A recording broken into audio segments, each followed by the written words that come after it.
contestant, Don McNeill.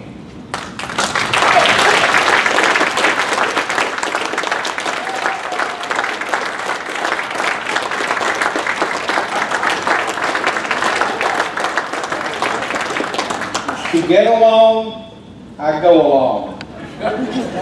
To get along, I go along. Don McNeill.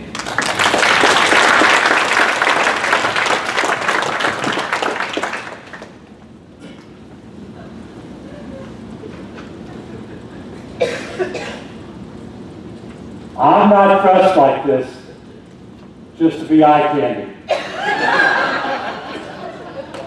I am dressed for success.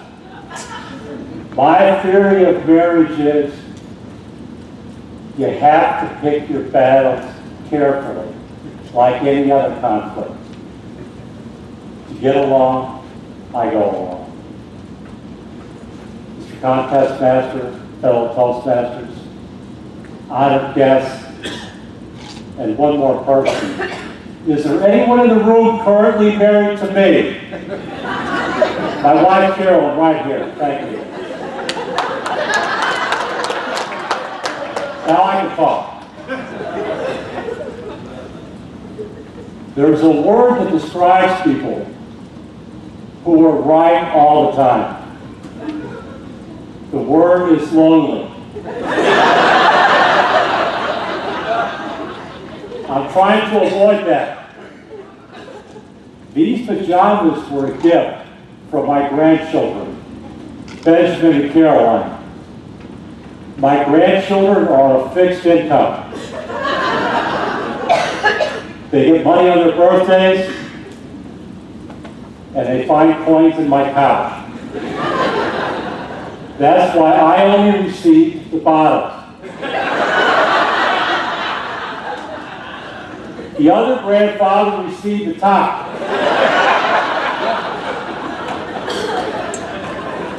I try not to think about that.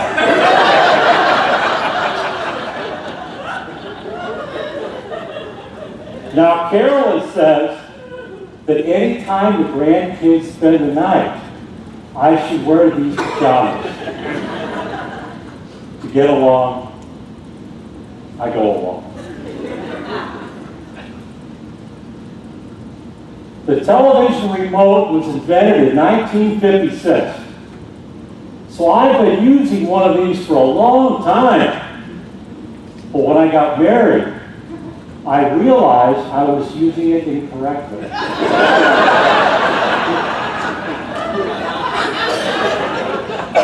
I used to hold it sort of like this. That was wrong. Carolyn said the proper way to use the remote is arm straight out, elbow locked, down at a 45-degree angle to connect with the set and to allow for proper clearance of the ottoman. To get along, I go along. I used to use the directional arrows to go from one station to the other. That was wrong. Carolyn said, punch in the number that you want to go to, and then hit enter.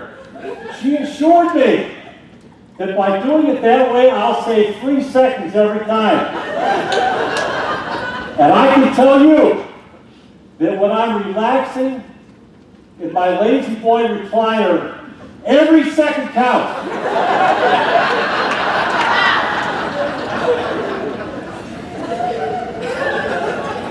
To get along, I go along.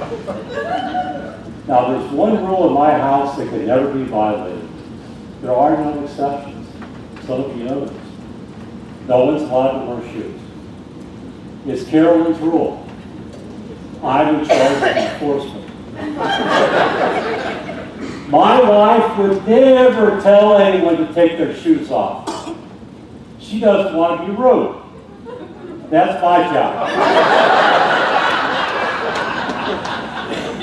If my home were a Toastmasters club, My wife would be the president. She would be all the VPs. And I would be the sergeant at arms. Reporting for duty, man. To get along, I go along. Now, I don't want to mislead you. I don't want you to think that all the sacrifice in this marriage has been mine. It hasn't been. My wife has sacrificed far more than I have. For 39 years, I worked at American Airlines. I worked long hours, nights, weekends, holidays. I was gone most of the time. In 39 years, my wife never once complained about my being absent.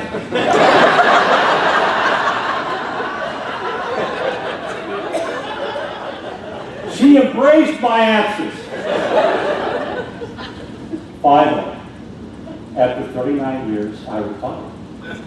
I was finally home. I was home less than 1 week when Carolyn said, "Don, why don't you go out and do volunteer work?" She was ready to sacrifice again. Soon I was out volunteering for the USO. I'm a veteran.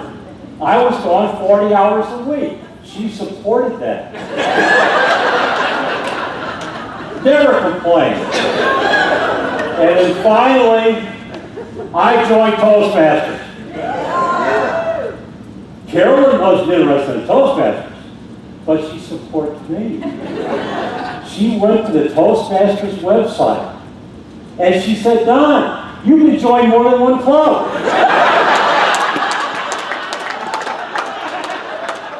I joined a second club. She said, "You can join all the clubs you want. I support you."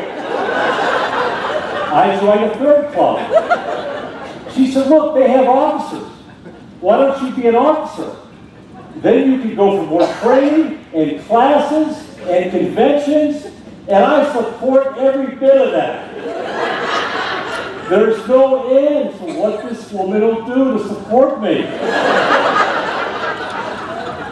Now, we've all heard the old saying, absence makes the heart grow fonder. After 39 years, can you imagine how fond my wife is of me? To get along, she goes along. Mr. Contest,